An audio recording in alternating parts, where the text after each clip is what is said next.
నెల్లూరు జిల్లా వరికుంటపాడు పోలీస్ స్టేషన్లో విచారణకు హాజరైన వ్యక్తికి హార్ట్అటాక్ వచ్చింది. మైనింగ్ ఆపాలని గ్రామస్తులతో నిరసన చేసిన షేక్ పీరయ్యను విచారణ చేయాలని పోలీసులు తెల్లవారుజామున ఇంటి వద్ద నుంచి పోలీస్ స్టేషన్కి తీసుకెళ్లారు.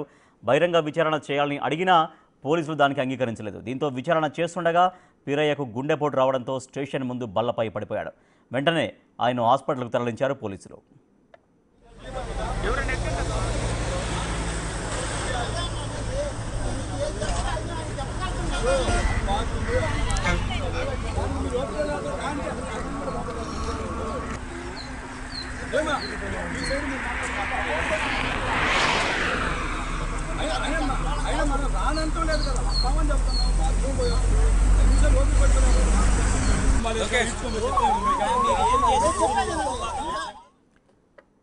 ప్రస్తుతం వరికుంటపాడు పిఎస్ను గ్రామస్తులు ముట్టడించారు. పీరయ్యపై పోలీసుల వేధింపులకు నిరసనగా రాస్తారోకో చేస్తున్నారు. స్టేషన్ ఎదుట బైఠాయించారు.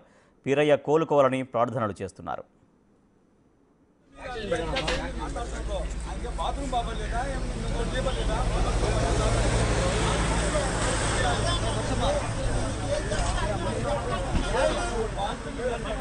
ఎవరు